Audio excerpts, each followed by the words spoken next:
Welcome back to CBS This Morning. I'm Charlie Rose in New York. Nora O'Donnell is in Newtown, Connecticut, along with Gail King. They're just down the road from Sandy Hook Elementary. A makeshift memorial has been set up there. Good morning. Good morning, Charlie. That's right. And the family of Victoria Soto, you might remember her, the 27-year-old first grade teacher who was killed in the massacre, is having a funeral on Wednesday. And Gail spoke with her family last night. And Gail, good morning. How are they doing? You know, they're doing okay. They are physically tired. They are emotionally tired. We were at their house at 11 o'clock last night, so imagine after the day they had spent. But they really want the people, the country, the world to know about Vicky Soto. They said her students told police that Vicky Soto tried to distract the gunman and send him away from her class. But when half of her class tried to run, the gunman opened fire.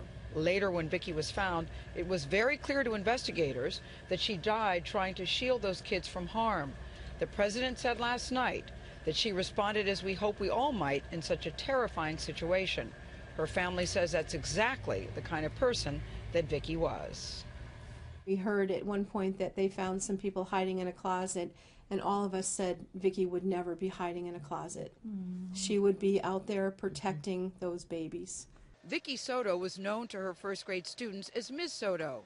Today, the unassuming first grade teacher is known around the world as something else, a hero. She was not somebody that ever wanted to be famous or wanted her picture in the paper. To have it blasted all over the papers throughout the country and in the world, it's just, it's surreal. Wearing Vicky's favorite color, green, her younger brother Carlos and sisters Carly and Jillian joined their mother Donna as she told us what Friday morning was like, waiting on word from her oldest daughter while driving towards Sandy Hook Elementary School.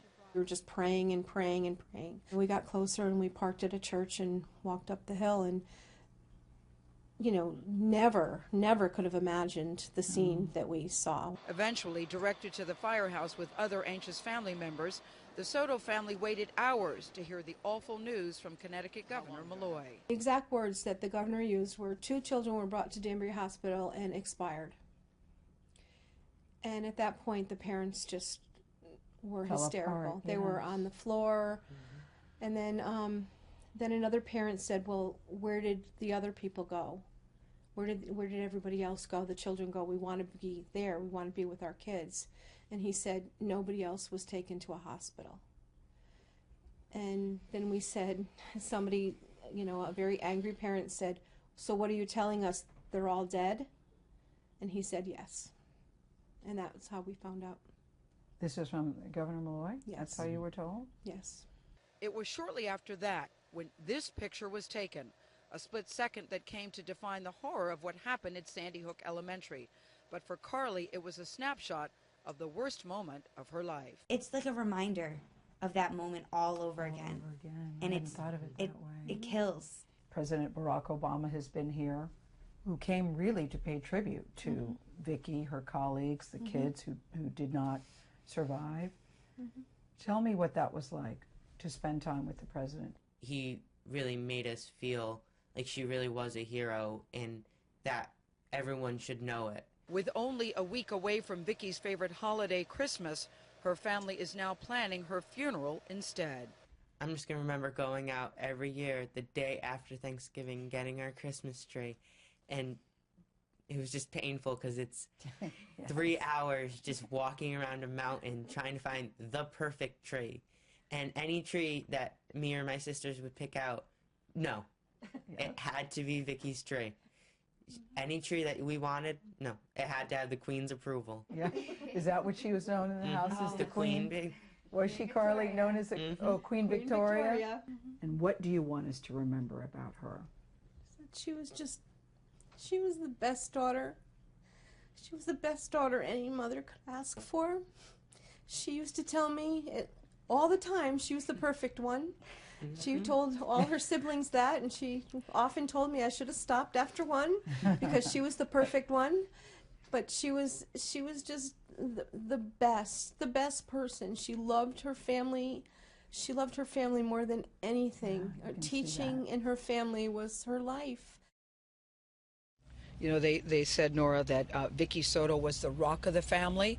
They feel a tremendous sense of pride about her. And I thought Carly, her sister, said something that I thought was very poignant. She said, you know, I just want to put my life on pause. Her birthday's coming up on Sunday, and she said, I cannot imagine a birthday without my big sister.